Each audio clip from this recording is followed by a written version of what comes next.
Hey Inspirers, welcome back to my channel. So today I'm going to share with you some tips and tricks that are going to help you study in these last 3 months of your NEET UG preparation and your road to becoming a doctor.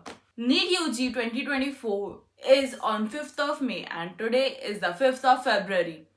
And you have exactly 3 months for your preparation, and today I'm going to tell you how you're going to use these 3 months to prepare yourself.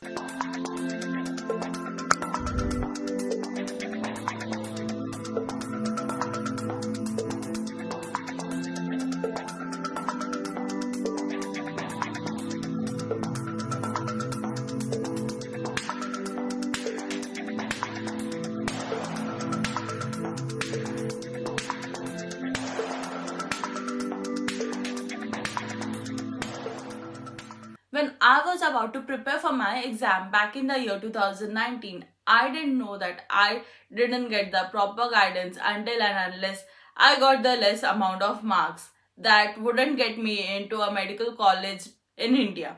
And I don't want you to repeat the same mistakes that I did back when I was giving my exam. So here I am to help you with it. So I have come up with two different study plans for you depending on your preparedness. So without wasting any more time, let's begin with the video. I've divided this video into two main parts. The first part where I tell you about the plans that I have developed for you to study, and the second where I tell you about some tips and tricks that are going to help you prepare well for the exam and also on the day of your exam. So let's begin with the first part where I tell you about the plan.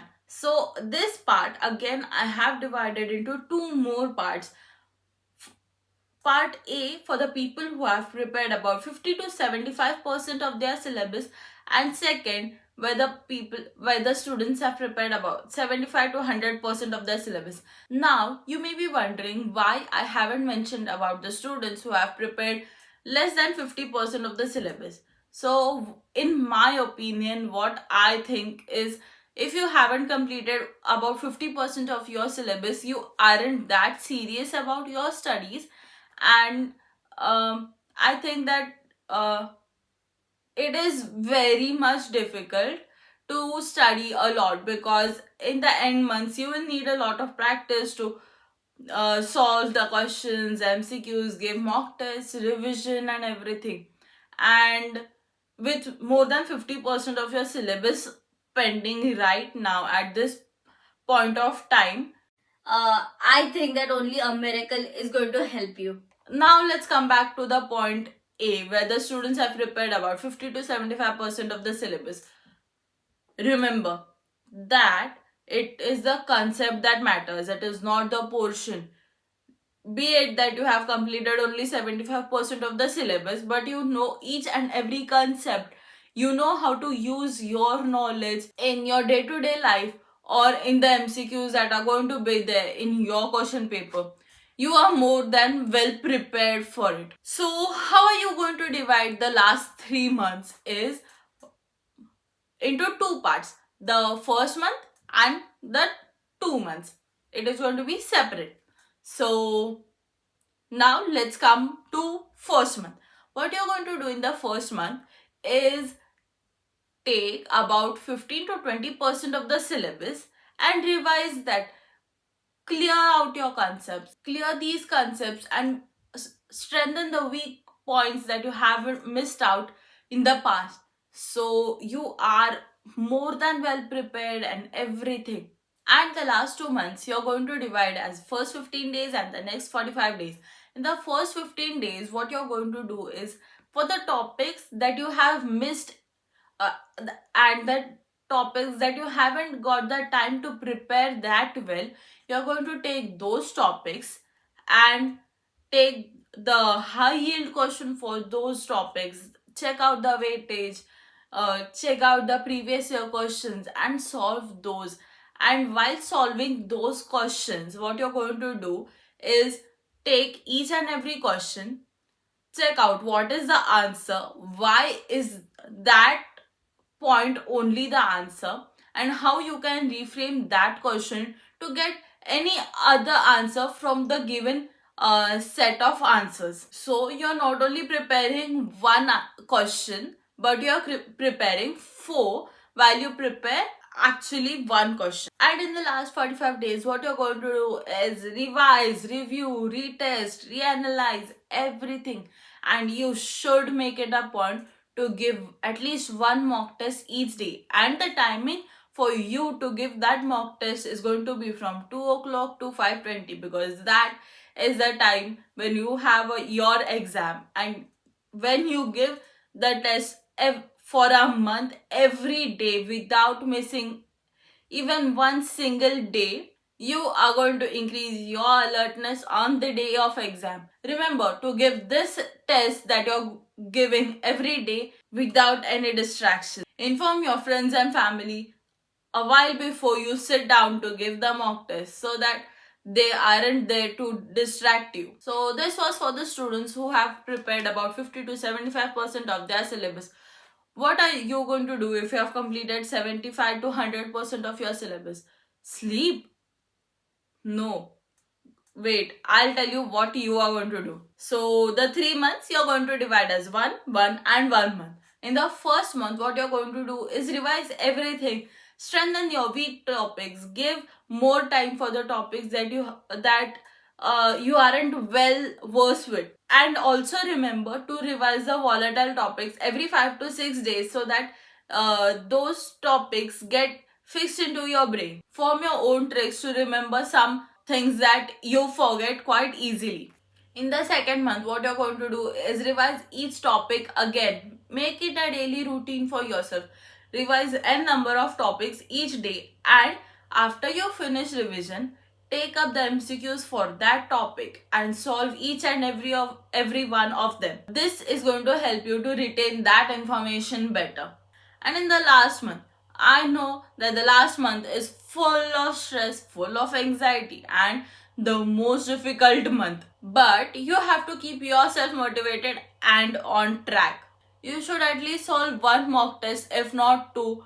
And when you solve these, you need to review, reanalyze your answers.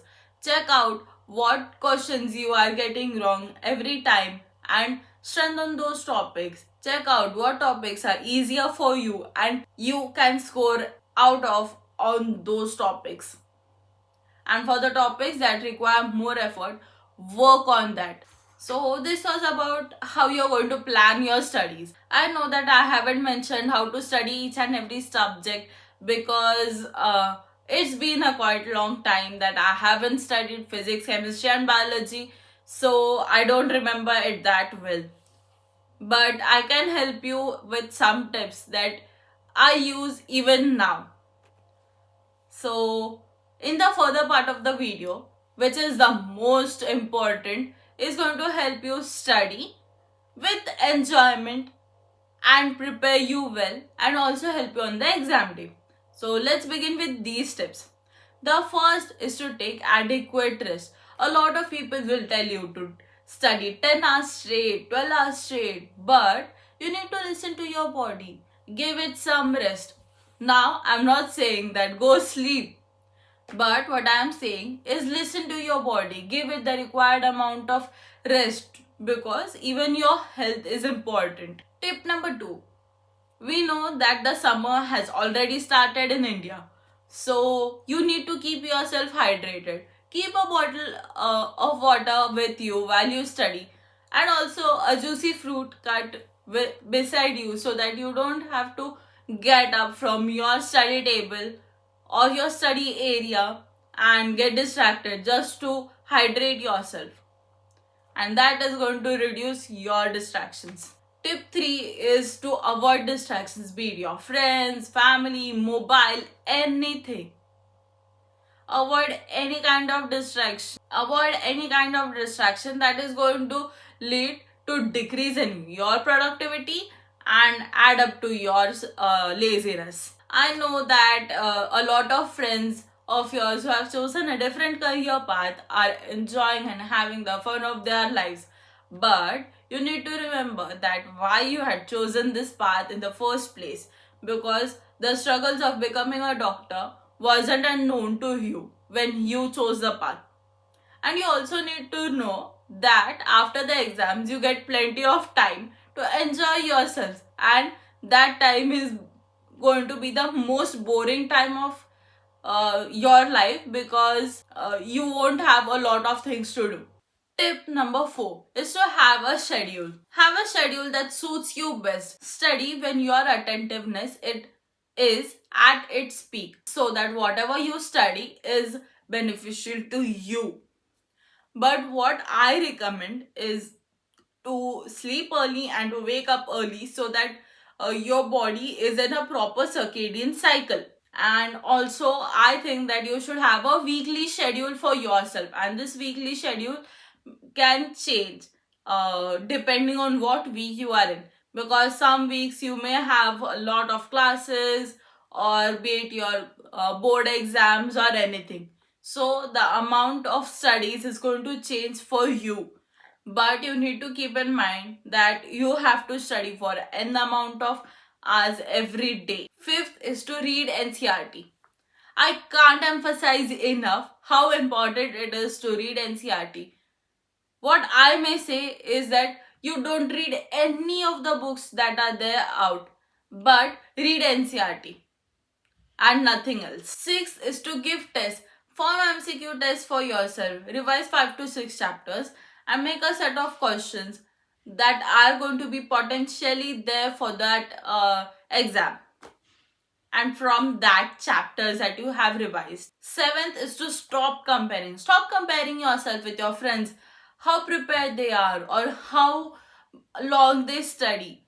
You are an individual, and the one going the one who is going to give the exam is you and only you. No one is going to come and help you, or even after you clear the exam, or and when you are studying for becoming a doctor, no one is going to come and ask you how long you studied or how less you've studied. Eighth is, while you practice solving the mock test, keep filling in the OMR sheets, because it is quite difficult to fill in the OMR sheets just when you go for the exam. When you go and fill these OMR sheets, try using a cheap ballpoint pen which is in black color. Why I'm telling you this is because our answer sheets are checked by a machine and not by a human.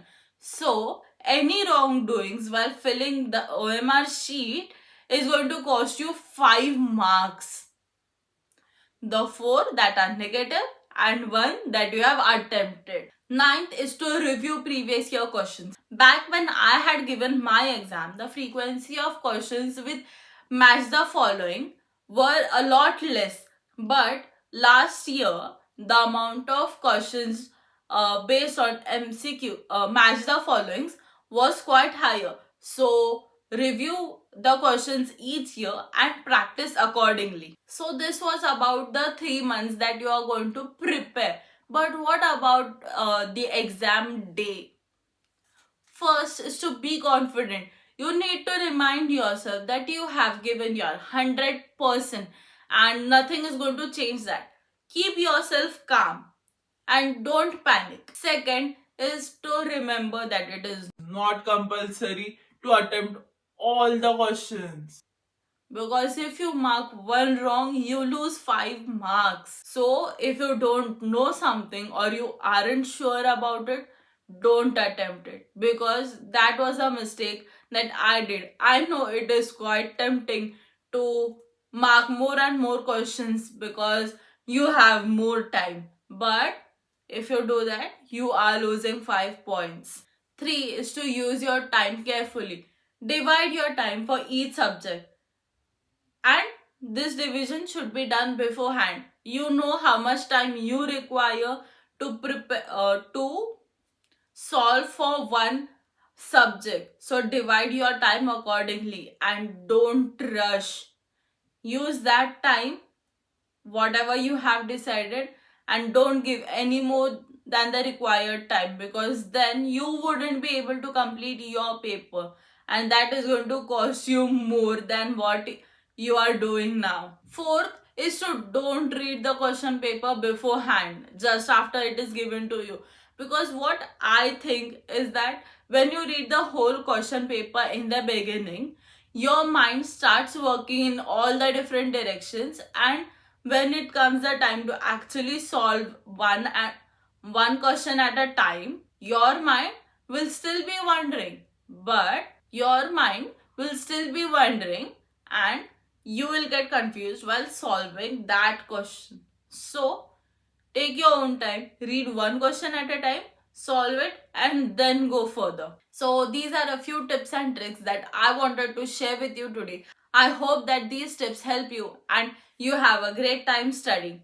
Before ending the video, I'd like to share with you some lines that my friend told me last. मंजिल उन्हीं को मिलती है जिनके सपनों में जान होती है, पंख होने से कुछ नहीं होता, हौसलों से उड़ान होती है. So this line had touched me a lot when I heard about it, and I hope that it motivates you a little bit. All the best to all of you, and I'll see you as doctors. A very good luck to all of you. I'll see you in the next week. Until then, keep inspiring. Bye bye.